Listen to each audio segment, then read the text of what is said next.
मो ना जी प्रदीप कुमार जेना तुलसी जेना का प्रथम श्राद्धवार्षिक संबोधन कार्यक्रम से विषय कहवा कहूँ वर्तमान समाज रे जो भली भाव वरिष्ठ मानक बापा माँ मानक अवहेला अवज्ञा निर्यातना दि जाउची तार एक निर्णायक एवं केतेकांश किसी लाघव करने निमित्त से जो समस्या को ये हूँ गोटे संजीवनी जे मृत बा मृता व्यक्ति एकादशा हो बा प्रथम श्राद्ध वार्षिक ये कार्यक्रम समाज पाई एक चेतना परवर्ती पीढ़ी यह को ग्रहण करी समाज रे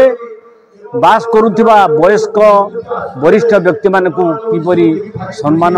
श्रद्धा प्रदर्शन करिवे तार ये हूँ गोटे निदर्शन।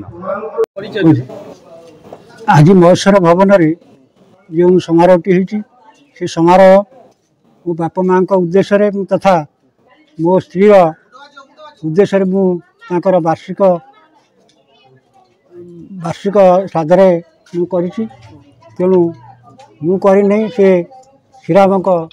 जहाँ निर्देश देते मुझे करमती जे बड़ कथा कर तेणु बापा माँ आशीर्वाद रही आउ उत्तरोत्तर उन्नति करी जहाँ आशीर्वाद मुझे भल अच्छी आशीर्वाद राम मंदिर टी से उपरवाला कराई तेणु जहाँ कि से बापा माँ स्वीकृत रही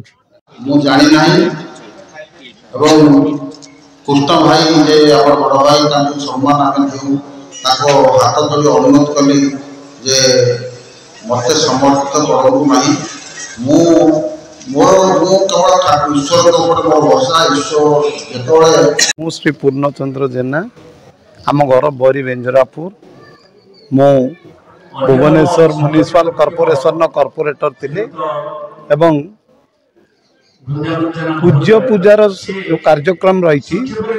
आगु को नवापाई मु संकल्पबद्ध से भुवनेश्वर अभिमन्यु सामंत सिंगार स्टाच्यू करवा अभिमन्यु स्मृति संसद कार्यक्रम करुच्ची द्वितीय छाउंटी सानंद हाड़ीबंधु महाधर से ना रास्ता कराई एवं अन्य जो रही फकीर मोहन सामंत चंद्रशेखर आपणकर रमादेवी अन्य मान ना भी रास्ता करा तेणु बरी रे सबुठारु बड़ कथा होची बरीर उन्नति आ प्रगति पाई जहाँ किसी करा कथा आम से कार्यक्रम करुचु लोक मान सहित मिसुचु एवं जनसाधारण जो लक्ष्य अच्छी जे आम पूज्य पूजा को सम्मान देवा सेटा केमती करा जाई परिबा सेति पई सारा जाजपुर जिले में यह कार्यक्रम कर।